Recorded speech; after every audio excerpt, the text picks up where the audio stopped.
Okay, in this third part of filing the Schedule E for a rental, we have the Form 8582. We had a situation here where our total rents received minus our total expenses, deductions, is a negative number. Okay, in that case, we need to see how much of that loss can we take. If we cannot take the loss, it will carry forward. If there's some time in the future that James and Kate sell that rental house, then they can take all the losses at that time that they never got to take before. They might be able to take this loss right now rather than having to wait. It's always better to get a deduction or something along that line sooner rather than later. Well, not always, but most of the time. All right, so we're going to go to the Form 8582.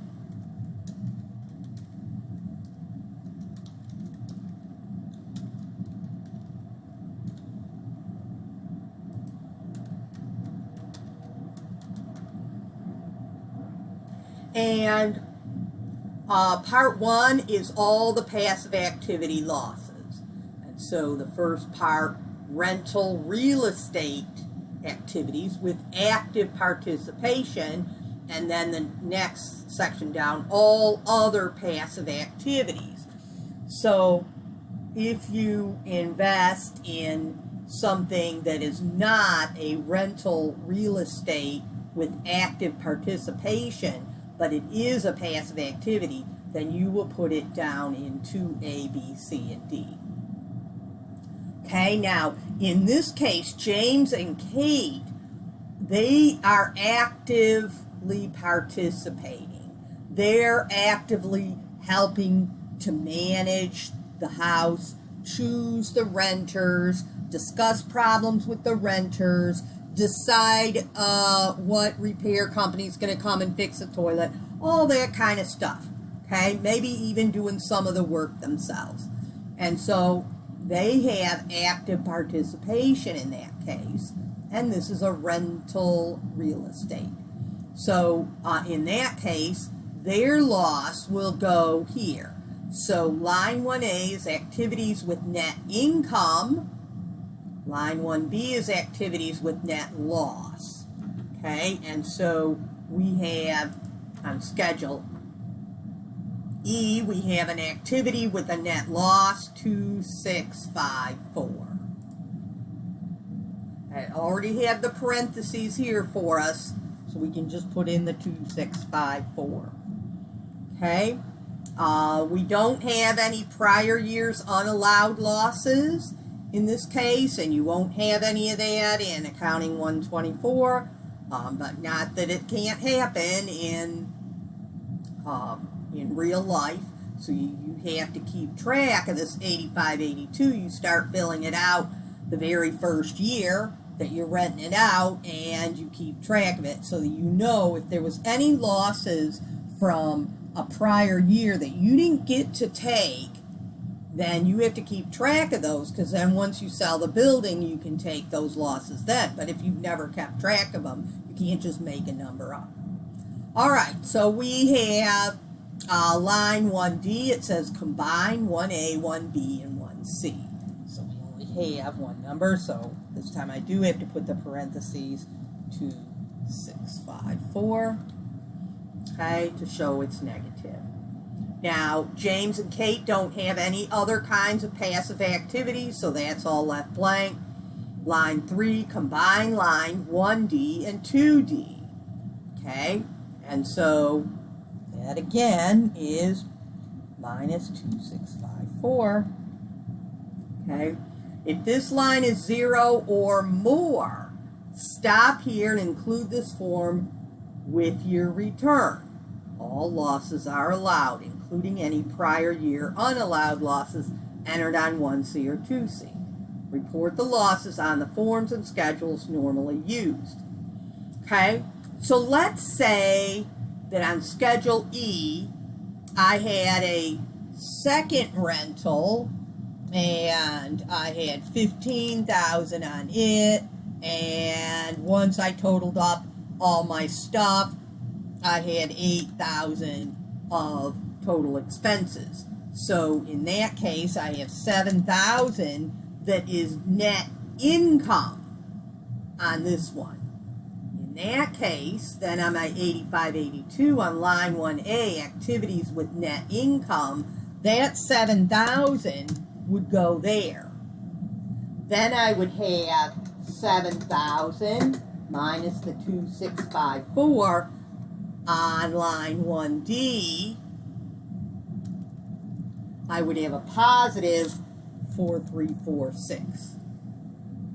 Then down on line 3 would also be a positive 4,346, and it's saying that I can stop right here, that my 2,654 loss is automatically can be taken because of the fact that I have a second house with a net income.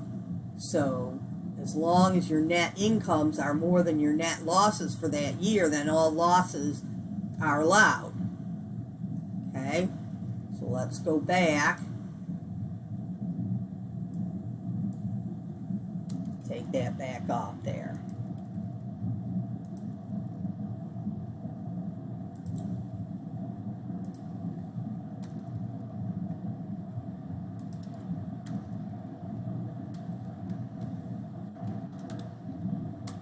Okay, so again, we're talking about just having the one rental activity. It does have active participation. It is a loss.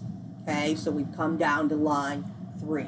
So now it says down here, if line 3 is a loss and line 1D is a loss, which is us, it says go to part 2. Okay, part 2. Special allowance for rental real estate activities with active participation. Note, enter all numbers in Part 2 as positive amounts. See instructions for an example. Okay, so in other words, they don't want us to put the parentheses and show it as a negative number. Okay, line 4. Enter the smaller of the loss on 1D or the loss on line 3. Well, they're both the same.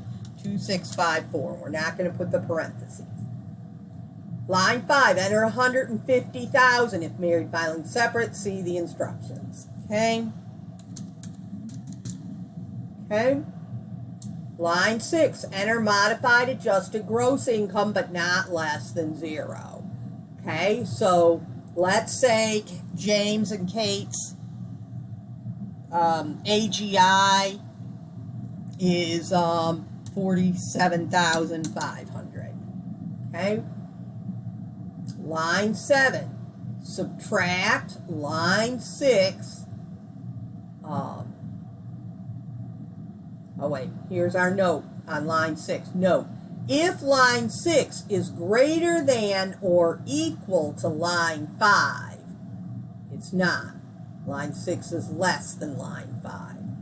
Okay, but if it was more than line 5, we could skip line 7 and 8. None of our losses are going to be allowed. Okay, but it says otherwise go to line 7. So line 7, subtract 6 from 5. So that means 150,000. And we're going to subtract 47,500. So we get 102,500.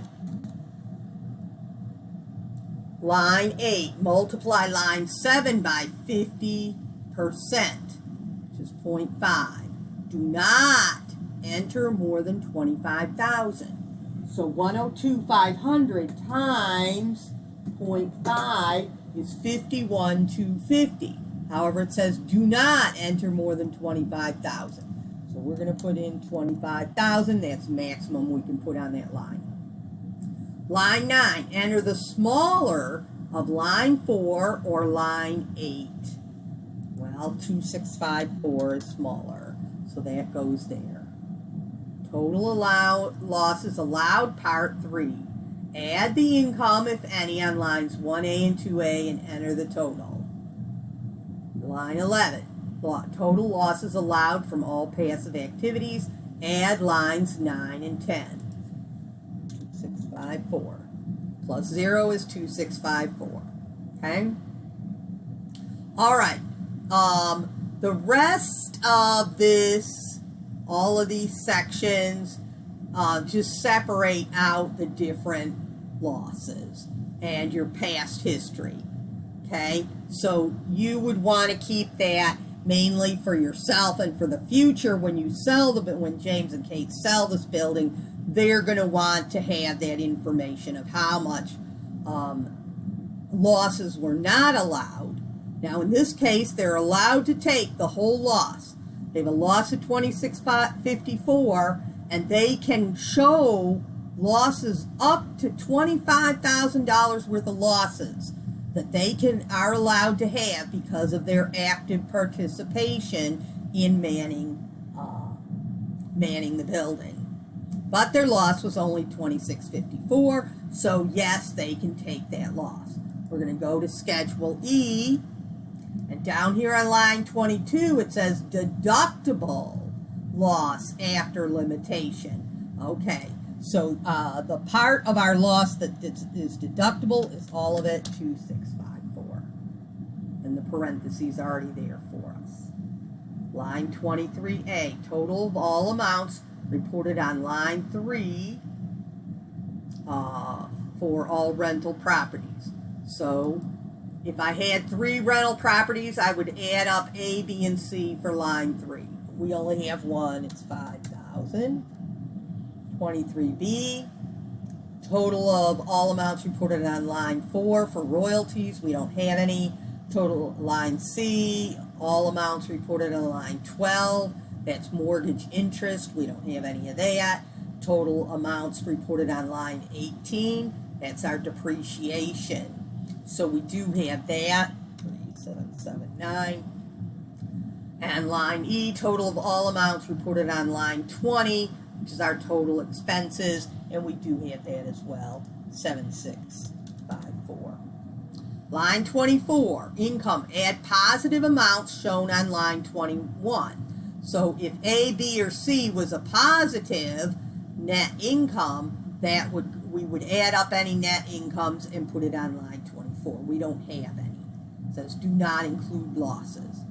Then line 25 is losses. Okay, add any royalty losses from line 21 and rental real estate losses from line 22. Well, we have rental real estate loss on line 22 to 2654. And the parentheses are already there. Line 26, total rental real estate and royalty income or loss. Combine 24 and 25. Okay, so 0 minus 2654 is negative 2654. So notice that with this Schedule E, you got to pay attention. Do I need the parentheses? Don't I need the parentheses as you're going through it? Okay. It says you're going to also enter this amount on Schedule 1, Form 1040, line 5. So we would go to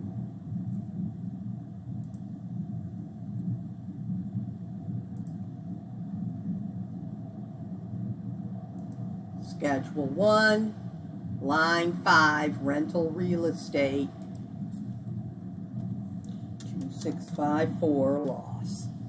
Okay, then that would end up carrying forward onto the 1040 and help reduce the amount of taxes that they have to do.